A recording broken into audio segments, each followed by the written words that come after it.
រូបជំរាបសួរក៏សូមសួស្តីទៅកាន់ពុកម៉ែបងប្អូនអរគ្នាថ្ងៃនេះគឺថ្ងៃច័ន្ទទី1ខែ12ឆ្នាំ2025ហើយភ្លេចខ្លួនមួយខែទៀតគឺចូលឆ្នាំថ្មីហើយបងប្អូនអរគ្នាហើយអាយុក៏កើនដែរលឿនមែនតើនៅក្នុងវីដេអូនេះគឺខ្ញុំនឹងធ្វើការចែកម្លែកបងប្អូនអរគ្នាតាក់ទងជាមួយនឹងស្ថានភាពមនុស្សប្រភេទណាខ្លះដែលគាត់គួរមករស់នៅសហរដ្ឋអាមេរិកណាបងប្អូនអរគ្នាខ្ញុំគិតថាវាសំខាន់សម្រាប់បងប្អូនដែលគាត់នៅស្រុកខ្មែរហើយគាត់មានបំណងមករស់នៅសហរដ្ឋអាមេរិកមិនថាពួកគាត់បានតាំងចិត្តមករស់នៅសហរដ្ឋអាមេរិកទោះបីជួបរឿងអីក៏ដោយទេប៉ុន្តែវីដេអូនេះវាជាផ្នែកមួយដែលខ្ញុំគិតថាបងប្អូនអាចយកគំនិតរបស់ខ្ញុំមិនឲ្យបងប្អូនយកគំនិតតាមខ្ញុំស្ដាប់តាមខ្ញុំ100%ទេវាគ្រាន់តែជាគំនិតរបស់ខ្ញុំចែកម្លែកទៅបងប្អូនហើយបងប្អូនយកគំនិតហ្នឹងទៅប្របែកវាហើយគិតមើលទៅលើស្ថានភាពបងប្អូនម្នាក់ៗទៅថាវាស័ក្តិសមវាត្រូវមួយបងប្អូនអត់ចឹងណាអញ្ចឹងខ្ញុំចែកមនុស្ស3ប្រភេទមនុស្សប្រភេទទី1គឺជាប្រភេទមនុស្សវ័យជំទង់ណាដែលអង់គ្លេសគេហៅថា teenager ណាបងប្អូនអរគ្នាយើងអាចនិយាយបានថាអ្នកដែលគាត់មានអាយុចាប់ពី6 7ឆ្នាំរហូតដល់17ឆ្នាំអីចឹងទៅមនុស្សប្រភេទទាំងអស់ហ្នឹងបើសិនជាមានឱកាសតាមគំនិតរបស់ខ្ញុំឯណាបងប្អូនអរគ្នាបងប្អូនគួរតែមក100នាក់បងប្អូនគួរតែមកទាំងអស់គ្នាហើយបងប្អូនសួរថាហេតុអីបានត្រូវមកដោយសារតាវ័យហ្នឹងគឺវ័យយើងកំពុងរៀនបងប្អូនអរគ្នាអញ្ចឹងការសិក្សាសម្រាប់យើងគឺសំខាន់ណាស់បងប្អូនអរគ្នាហើយបើសិនជាបងប្អូនមានឱកាសបានមកនៅក្នុងសហរដ្ឋអាមេរិកនេះអនាគតបងប្អូនរៀនចប់បានតែ2 3ឆ្នាំហ្នឹងក៏បងប្អូនរៀនធូរដែរមិនធូរតែខ្លួនឯងទេបងប្អូនអាចជួយដល់គ្រួសារយើងជួយដល់ប្រទេសជាតិយើងនិងជួយដល់ខ្លួនឯងចឹងទៅបងប្អូនអរគ្នាការសិក្សានៅនេះបងប្អូនដឹងស្រាប់ហើយមានអ្នកខ្លះគឺមកពីប្រទេសផ្សេងទូទាំងពិភពលោកគេបង់លុយមករៀននៅក្នុងសហរដ្ឋអាមេរិកនេះណាហើយយើងសួរថាហេតុអីពេលដែលយើងមានឱកាសហើយយើងមិនមករស់នៅសហរដ្ឋអាមេរិកហើយយើងមិនមករៀនប្រជាជនទូទាំងពិភពលោកគ្រប់ប្រទេសទាំងអស់គេចង់មករស់នៅសហរដ្ឋអាមេរិកនេះហើយមានអ្នកខ្លះគ្រួសារគាត់ធូរធារអញ្ចឹងគាត់បង់លុយមករៀននៅសហរដ្ឋអាមេរិកមួយឆ្នាំ3 4 5ម៉ឺនគ្រាន់តែថ្លៃសាលាអញ្ចឹងទៅហើយនៅគាត់ថ្លៃគាត់ជួលផ្ទះថ្លៃគាត់ធ្វើដំណើរថ្លៃគាត់ញ៉ាំអីផ្សេងទៀតអញ្ចឹងណាបងប្អូនអរគ្នាអញ្ចឹងខ្ញុំសួរថាបងប្អូនបើសិនជាមានឱកាសហើយហេតុអីក៏មិនមកហើយពេលដែលបងប្អូនមកហ្នឹងបើសិនជាយើងមានអ្នកធានាហើយយើងទទួលបាន green card ណាគឺយើងទៅរៀនហ្នឹងអត់ត្រូវបង់លុយច្រើនដូចប្រភេទ international student ទេបងប្អូនអរគ្នាព្រោះបងប្អូនដែលមាន green card ណាពេលដែលគាត់ទៅរៀនមានតែរដ្ឋជួយចេញគាត់ថែមទៀតបងប្អូនអរគ្នាព្រោះមានសាលាខ្លះមិនថាសាលាខ្លះឲ្យបងប្អូនអរគ្នាសឹងតែទាំងអស់គ្រប់សាលាទាំងអស់នៅក្នុងសហរដ្ឋអាមេរិកនេះហើយពេលដែលបងប្អូនរៀនច្រើនម៉ោងហើយបងប្អូនអត់មានពេលទៅធ្វើការណាហើយបងប្អូនមាន green card នៅក្នុងដៃគឺបងប្អូនអាចនឹងទទួលបាន benefit ពីសាលាដែលសាលាគេអាចជួយឲ្យបងប្អូនអរគ្នាដែលអង់គ្លេសគេហៅថា financial aid ហ្នឹងបងប្អូនអរគ្នាក្នុងមួយខែគេអាចជួយបងប្អូនបាន2000អីដែរបងប្អូនអរគ្នាអញ្ចឹង2000យើងគិតទៅវាមិនសល់ច្រើនទេបងប្អូនអរគ្នាប៉ុន្តែយ៉ាងហោចណាស់ក៏គេជួយយើងបានខ្លះដែរខុសពី international student ដែលគាត់ត្រូវការរកការងារធ្វើបណ្ដាហើយនឹងពេលដែលគាត់រៀនហ្នឹងគឺគាត់ត្រូវការបង់លុយមុនអញ្ចឹងណាបងប្អូនអរគ្នាហើយបើយើងនិយាយពីវ័យបងប្អូនអរគ្នាគឺនៅក្មេងណាបងប្អូនអញ្ចឹងយើងអត់ខាតពេលទេទោះបីយើងមករៀននៅនេះ10ឬក៏20ឆ្នាំទៀតបានយើងទៅនៅស្រុកខ្មែរក៏វាអត់ទាន់ហួសពេលដែរ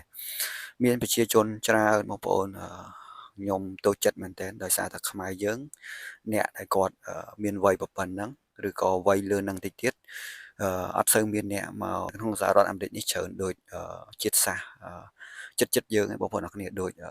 ផ្ទះលេខ2ដូចវៀតណាមដូចហ្វីលីពីនអីហ្នឹងគឺគេច្រើនជាងយើង4 10ដងបងប្អូនអរគ្នាអញ្ចឹងដើម្បីឲ្យយើងទាន់គេតើតែយើងរត់បងប្អូនអរគ្នាព្រោះឥឡូវហ្នឹងគេរៀងឆ្ងាយជាងយើងហីអញ្ចឹងខ្ញុំចង់ឲ្យបងប្អូនទាំងអស់គ្នាបើសិនជាមានឱកាសមកសហរដ្ឋអាមេរិកនេះឲ្យច្រើនហើយយើងព្យាយាមយកចំណេះដឹងពីក្នុងសហរដ្ឋអាមេរិកនេះដើម្បីយកទៅថ្ងៃអនាគតទៅយើងអាចយកទៅប្រើប្រាស់នៅក្នុងប្រទេសយើងបងប្អូនអរគ្នាដើម្បីជួយប្រជាជនយើងបើសិនជាបងប្អូនរៀនចប់ដុកទ័រអញ្ចឹងបងប្អូនអាចបើកមន្ទីរពេទ្យបងប្អូនរៀនចប់ Master នៅក្នុងខាង IT អញ្ចឹងទៅបងប្អូនអាចទៅធ្វើបើកសាលាបរិញ្ញា IT អីបច្ចេកវិទ្យាអីដែលថ្មីដែលយើងយកពីក្នុងសហរដ្ឋអាមេរិកដែលយើងបានរៀនហ្នឹងទៅបងប្អូនអរគ្នាហើយទោះបីជាបងប្អូនអត់បានមករៀនបងប្អូនមកដល់ភ្លាមធ្វើការភ្លាមក៏វាចំណេញដែរបងប្អូនព្រោះយើងមកយកលុយស្រុកនេះព្រោះស្រុកនេះបើសិនជាយើងអត់ខ្ជិលយើងធ្វើការគឺយើងសល់លុយច្រើនបងប្អូនអរគ្នាហើយយើងចេះសន្សំណាយើងកុំទៅលេងល្បែងចូលកាស៊ីណូអីហ្នឹងហើយបងប្អូនខំប្រឹងធ្វើការទៅខ្ញុំមិនជឿថាបងប្អូនធ្វើការមួយថ្ងៃ4 10ម៉ោងហើយ បងប្អូនអត់ទៅដើរលេងស៊ីផឹកអីចាយច្រើនទេខ្ញុំអត់ជឿថាបងប្អូនអត់សល់លុយឯស្រុកនេះយ៉ាងហោចណាស់ក៏មួយឆ្នាំបងប្អូនសល់បាន2-3ម៉ឺនដែរបងប្អូនអរគ្នាអញ្ចឹងនេះជា idea របស់ខ្ញុំសម្រាប់បងប្អូនដែលគាត់មានវ័យជំទង់ចាប់ពីអាយុ7-8 ឆ្នាំហ្នឹងរហូតមកដល់17ឆ្នាំបងប្អូនមានឱកាសគួរតែមកអញ្ចឹងណាឥឡូវយើងចូលទៅក្នុងមនុស្សប្រភេទទី2បងប្អូនអរគ្នាដែលខ្មែរយើងនិយាយថាមនុស្សវ័យដែលគាត់ពេញវ័យណាបងប្អូនអរគ្នាដែលអង់គ្លេសគេហៅថា adult ហ្នឹងមនុស្សវ័យហ្នឹងគឺខួរក្បាលគាត់លូតលាស់គ្រប់សពគ្រប់អស់ហើយបងប្អូនអរគ្នាទាំង reflect ទាំងការគិតទាំងទំនួលខុសត្រូវអញ្ចឹងណាបងប្អូនអញ្ចឹងបាននៅក្នុងសហរដ្ឋអាមេរិកមិនថានៅសហរដ្ឋអាមេរិកនៅខ្មែរយើងក៏ដោយចាប់ពី18ឡើងយើងហៅថាមនុស្សពេញវ័យហើយយើងអាចឲ្យគាត់បើកឡានបានយើងអាចញ៉ាំប៊ីយ៉ាញ៉ាំអីបានហើយបងប្អូនអរគ្នាអាចមានសិទ្ធិប្រើកាភ្លើងប្រើអីចឹងណាអញ្ចឹងមនុស្សវ័យហ្នឹងរៀងពិបាកសម្រាប់ចិត្តជាងគេតិចបងប្អូនអរគ្នាហើយខ្ញុំក៏ជាម្នាក់នៅក្នុងវ័យហ្នឹងដែរបើបងប្អូនសួរថាហេតុអីបានពិបាកសម្រាប់ចិត្តនៅក្នុងការមករស់នៅសហរដ្ឋអាមេរិកនេះណាទីមួយដោយសារតែមនុស្សពេញវ័យធម្មតាគាត់រៀនចប់នៅក្នុងស្រុកខ្មែរយើងហើយបងប្អូនអរគ្នាអញ្ចឹងគាត់ចំណាយពេលរៀននៅក្នុងស្រុកខ្មែរយើងថាទាំងសកលទៅវា6-10ឆ្នាំហើយយ៉ាងហោចណាស់ណាអញ្ចឹង6-10ឆ្នាំយើងរៀននៅស្រុកខ្មែរហើយយើងដិតដាមនៅស្រុកខ្មែរយើងធំធាត់នៅស្រុកខ្មែរហើយមានបងប្អូនខ្លះគាត់ពេលដែលគាត់រៀនចប់ហ្នឹងគាត់មានបទពិសោធន៍ធ្វើការ2ឬក៏3ឆ្នាំហើយបាត់អីបងប្អូនអរគ្នាអញ្ចឹងប្រាក់ខែគាត់ពេលខ្លះប្រាក់ខែគាត់ក៏មិនតិចដែរអាចត្រឹម500ឡើងឬក៏អាចដល់1000អាចបងប្អូនខ្លះ1500អីចឹងទៅអញ្ចឹងនៅក្នុងការសម្រេចចិត្តបោះបង់ការងារគាត់ចោលមករស់នៅសហរដ្ឋអាមេរិកនេះគឺពិបាកខ្លាំងមែនទែនបងប្អូនអរគ្នាគាត់អត់ដឹងថាពេលដែលគាត់ប្រឡែងអានោះចោលមកដល់អានេះហ្នឹងវាល្អដូចអ្វីដែលគាត់កំពុងតែមានអត់ទេបងប្អូនហើយណាមួយគឺយើងមកចោលគ្រួសារក្រុមគ្រួសារយើងប្រទេសយើងអញ្ចឹងគឺយើងពិបាកសម្រេចចិត្តបងប្អូនអរគ្នា idea របស់ខ្ញុំបើសិនជាបងប្អូននៅខ្មែរគាត់រៀនចប់ហើយគាត់ធ្វើការបាន2-3ឆ្នាំហើយមានលុយត្រឹម1000-1500អីហើយបងប្អូនមិនបាច់មកក៏បានដែរឬក៏បងប្អូនខ្លះគាត់រៀនចប់ហើយប៉ុន្តែគាត់ទៅប្រកបមុខរបរអីរៀងធូរធារបានលុយគួរសមអីបងប្អូនអាចមិនបាច់មកក៏បានដែរប៉ុន្តែបើសិនជាបងប្អូនរៀនចប់ឬក៏បងប្អូនអត់បានរៀនចប់ទេហើយបងប្អូនវ័យត្រឹម20ជាង30ស្ដើងអីហ្នឹងបងប្អូនគួរតែមកណាព្រោះពេលដែលបងប្អូនមកបងប្អូនទីមួយបងប្អូននឹងទទួលបានការងារមួយដែលជាក់លាក់ហើយយើងរកលុយបានជាងនៅស្រុកខ្មែរហើយមួយទៀតពេលដែលបងប្អូនមានគ្រួសារមានកូនទៅកូនបងប្អូននឹងមានការសិក្សាមួយដែលល្អដែលស្តង់ដារសហរដ្ឋអាមេរិកមួយទៀតគឺការរស់នៅក្នុងសហរដ្ឋអាមេរិកនេះវាស្អាតស្អំណាបងប្អូនយើងមិនថានៅខ្មែរយើងរស់នៅកខិចទេប៉ុន្តែនៅក្នុងសហរដ្ឋអាមេរិកគ្រប់កន្លែងទាំងអស់គឺអត់មានសម្រាមទេបងប្អូនអ្នកគ្នាមើលគេរស់នៅស្អាតបាតអញ្ចឹងណាហើយការញ៉ាំការហូបចុកអីគឺគេអនាម័យខ្លាំងអញ្ចឹងបើសិនជាបងប្អូនគិតថាវាជាឱកាសល្អហើយវាធ្វើឲ្យបងប្អូនស្ថានភាពបងប្អូនហ្នឹងវាល្អប្រសើរជាងពីមុនអាហ្នឹងបងប្អូនគួរតែមកទៅនិយាយជារួមទៅគឺយើងនៅមានឱកាសច្រើនបងប្អូនអ្នកគ្នាមិនថាយើងមកចង់មករៀនយើងមកដើម្បីបង្កើតគ្រួសារនៅនេះយើងមកទិញផ្ទះ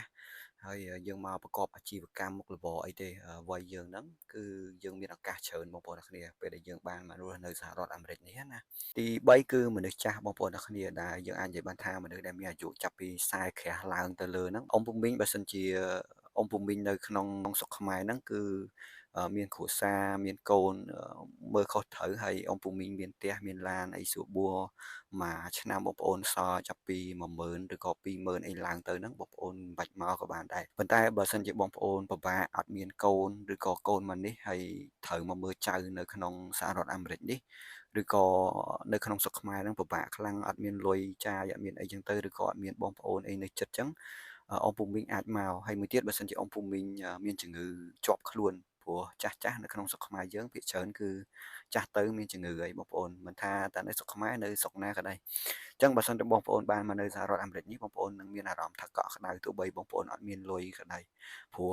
សេវាសុខាភិបាលនៅក្នុងសហរដ្ឋអាមេរិកនេះគឺគេជួយទៅលើមនុស្សចាស់ខ្លាំងមែនទែនបងប្អូនសឹងថាទោះបីជាយើងឈឺអីខ្លាំងក៏ដោយហើយនិយាយទៅយើងអស់ចិត្តណាបងប្អូនអ្នកគ្នាបានមកដល់សហរដ្ឋអាមេរិកនេះហើយយើងបានចូលពេទ្យនៅក្នុងប្រទេសលេខ1លើโลกហើយទោះបីជាមានរឿងអីទៅមុខយើងមើលអត់ជាយើងទៅវិញក៏យើងអស់ចិត្តដែរបងប្អូនអ្នកគ្នាប៉ុន្តែខ្ញុំសង្កេតឃើញថាសម្រាប់អ៊ំពូមីងភាគច្រើនដែលគាត់មករស់នៅសហរដ្ឋអាមេរិកនេះភាគច្រើនគាត់ចង់ទៅស្រុកខ្មែរវិញដោយសារតែទីមួយគឺគាត់អត់ចេះនិយាយអង់គ្លេសបងប្អូនអ្នកគ្នាហើយទីពីរគឺគាត់ពិបាកនៅក្នុងការធ្វើដំណើរក៏ដូចជាការដែលញ៉ាំម្ហូបប្រភេទអាកៀង fast food អីហ្នឹងវាអត់ដូចនៅស្រុកខ្មែរយើងណាបងប្អូនអ្នកគ្នាហើយមួយទៀតគឺ គាត់អត់ចេះអង់គ្លេសអញ្ចឹងគាត់ពិបាកបងប្អូនអរគ្នាគាត់នៅតែក្នុងផ្ទះអញ្ចឹងទៅហើយសម្រាប់អ្នកជិតខាងអីគឺគាត់អត់អាចទំនាក់ទំនងគេបានទេដោយសារតែគេភាគច្រើនជនជាតិអាហ្គាំងឬក៏អាស៊ីអញ្ចឹងទៅគេធ្វើការឲ្យគាត់ចេះអង់គ្លេសអញ្ចឹងណាហើយការធ្វើដំណើរហ្នឹងគឺត្រូវការឲ្យគាត់ចេះបើកឡានហើយបងប្អូនខ្លះអាយុប៉ុណ្ណឹងរៀងចំណាស់ហ្នឹងគឺគាត់បើកឡានលេងកើតដែរបងប្អូនភ្នែកគាត់ខ្សោយ reflex គាត់ហ្នឹងគឺត្រឡប់ទៅរៀងក្មេងវិញឯងបងប្អូនអរគ្នាវាអត់ដូចយើងវ័យជំទង់ទេទៅស្រុកខ្មែរគាត់ធ្លាប់តែទាញម៉ូតូវឹងអញ្ចឹងទៅកាហ្វេអីចឹងទៅឬក៏គាត់ទៅទិញបន្លែល្ងាចឡើងមួយថ្ងៃគាត់អាចល3ពេលអីចឹងទៅនៅនេះអត់ទេបងប្អូនពេលខ្លះគាត់ពេលដែលគាត់ទៅទិញអីវ៉ាន់ហ្នឹងគាត់ត្រូវចេះអង់គ្លេសចេះអីទៀតទៅពេលអញ្ចឹងធ្វើឲ្យគាត់មានអារម្មណ៍ថាគាត់ពិបាកណាគាត់ដូចនៅក្នុងគុកចឹងបងប្អូនអរគ្នានេះជាចំណុចខ្លះៗដែលខ្ញុំលើកមកនិយាយហើយពេលដែលបងប្អូនមករស់នៅសហរដ្ឋអាមេរិកមែនតើគឺមានរឿងច្រើនជាងហ្នឹង100ដងបងប្អូនអរគ្នាខ្ញុំនិយាយអត់អាចអស់ទេនៅក្នុងវីដេអូនេះណាប៉ុន្តែខ្ញុំគិតថាវាគ្រាន់តែជាគំនិតមួយចែកម្លែកទៅបងប្អូនដែលគាត់មានបំណងប្រុងមករស់នៅសហរដ្ឋអាមេរិកឬក៏បងប្អូនតាំងចិត្តថាមករស់នៅសហរដ្ឋអាមេរិកហើយបងប្អូនទៅតែត្រៀមអីខ្លះចឹងណាអូខេបងប្អូនអរគ្នាអញ្ចឹងនៅក្នុងវីដេអូនេះគឺរៀងវែងតិចហើយខ្ញុំនិយាយឡើងបាច់ពពុះមាត់ស្គល់ហើយបងប្អូនអរគ្នាតាំងពីថ្ងៃអត់តន់លិចឥឡូវថ្ងៃលិចហើយបងប្អូនអាចមើលឃើញនៅខាងក្រោយខ្ញុំបានប៉ុន្តែខ្ញុំសប្បាយចិត្តបងប្អូនអរគ្នាដោយសារតែអ្វីដែលខ្ញុំដឹងគឺខ្ញុំអាចចែកម្លែកទៅកាន់បងប្អូនបានខ្លះបងប្អូន0.01%នៅខ្មែរយើងណាហើយនៅក្នុងវីដេអូនេះគឺដូចខ្ញុំនិយាយចឹងវាគ្រាន់តែជា idea របស់ខ្ញុំចែកម្លែកទៅបងប្អូនទេមិនឲ្យបងប្អូនយកតាមខ្ញុំទាំងអស់ទេអរគុណបងប្អូនអរគ្នាមែនទែនសម្រាប់ការទស្សនាហើយយើងចាំជួបគ្នានៅវីដេអូក្រោយទៀត